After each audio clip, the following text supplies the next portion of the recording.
ଯେତେବେଳେ ଆମକୁ ନାଟୋର ଆବଶ୍ୟକତା ଥିଲା ସେତେବେଳେ ସେମାନେ ସେଠାରେ ନଥିଲେ ଏବଂ ଯଦି ଆମକୁ ପୁଣି ଥରେ ସେମାନଙ୍କର ଦରକାର ପଡେ ତେବେ ବି ସେମାନେ ସେଠାରେ ନଥିବେ। ଅତି କ୍ରୋଧିତ ସ୍ୱରରେ ଏହି ଅଭିଯୋଗ ଆମେରିକା ରାଷ୍ଟ୍ରପତି ଡୋନାଲ୍ଡ ଟ୍ରମ୍ପ କରିଛନ୍ତି। এই বয়ান নাটোକୁ ନେଇ ଦିଆଯାଇଛି। ନାଟୋ ଅର୍ଥାତ୍ ନର୍ଥ ଆଟଲାଣ୍ଟିକ ଟ୍ରିଟି ଅର୍ଗାନାଇଜେସନ, ଯାହା 32ଟି ଦେଶର ଏକ ସାମରିକ ସଂଗଠନ। ଏହାର ସବୁଠାରୁ ବଡ଼ ଶକ୍ତି ହେଉଛି ଆର୍ଟିକଲ 5, ଯାହା କୁହେ ଯଦି କୌଣସି ଗୋଟିଏ ସଦସ୍ୟ ଦେଶ ଉପରେ ଆକ୍ରମଣ ହୁଏ ତେବେ ତାହାକୁ ସମସ୍ତ ଦେଶ ଉପରେ ଆକ୍ରମଣ ବୋଲି ଧରାଯିବ। ଆମେରିକା ମଧ୍ୟ ଏହାର ଅଂଶ ବିଶେଷ, କିନ୍ତୁ କଥା ହେଉଛି ଟ୍ରମ୍ପଙ୍କ ଉପରେ ବାରମ୍ବାର ଏହି ସଂଗଠନରୁ ଓହରି ଯିବା ପାଇଁ ଧମକ ଦେବାର ଅଭିଯୋଗ ଲାଗିଛି। ତେବେ ଏଥର ନାଟୋକୁ ନେଇ ଟ୍ରମ୍ପ ଏମିତି କଣ କହିଛନ୍ତି ଯେଉଁଥିପାଇଁ ଲୋକମାନେ ତାଙ୍କ ଧମକକୁ ଗମ୍ଭୀରତାର ସହ ନେଇଛନ୍ତି ଏବଂ କଣ ପ୍ରକୃତରେ ଟ୍ରମ୍ପଙ୍କ ପାଇଁ ଏହି ଚୁକ୍ତି ଛାଡିବା ଏତେ ସହଜ ହେବ? ଆସନ୍ତୁ ଗୋଟି ଗୋଟି କରି ସମସ୍ତ ପ୍ରଶ୍ନର ଉତ୍ତର ବୁଝିବା। ତେବେ 9 ଏପ୍ରିଲ ଅର୍ଥାତ୍ ଆଜି ସକାଳେ ଟ୍ରମ୍ପ ନିଜର ଟ୍ରୁଥ ସୋସିଆଲ ଆକାଉଣ୍ଟ ରେ ଏକ ପୋଷ୍ଟ କରିଥିଲେ। ସେଥିରେ ସେ ଲେଖିଥିଲେ ଯେ ଯେତେବେଳେ ଆମକୁ ନାଟୋର ଆବଶ୍ୟକତା ଥିଲା ସେମାନେ ସେଠାରେ ନଥିଲେ ଏବଂ ଯଦି ପୁଣି ଥରେ ତାଙ୍କର ଆବଶ୍ୟକତା ଦରକାର ପଡେ ସେମାନେ ସେଠାରେ ନଥିବେ। ତେବେ ଏହା ସହିତ ସେ ପୁଣି ଥରେ ଗ୍ରୀନଲ୍ୟାଣ୍ଡ ବିଷୟରେ ଟିପ୍ପଣୀ କରି ଏହାକୁ କେବଳ ଏକ ବରଫ ଖଣ୍ଡ ବୋଲି କହିଛନ୍ତି।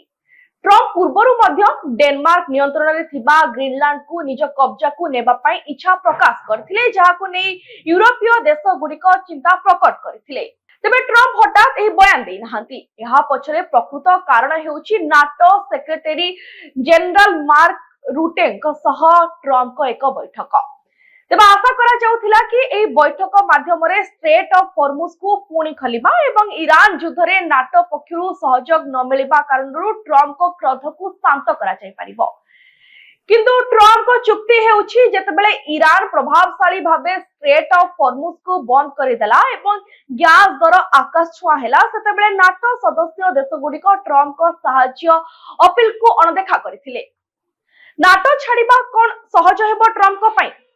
ତେବେ ଟ୍ରମ୍ପ ଯେତେ ସହଜରେ ଏହି କଥା କହୁଛନ୍ତି ବାସ୍ତବରେ ତାହା ସେତେ ସହଜ ନୁହଁ।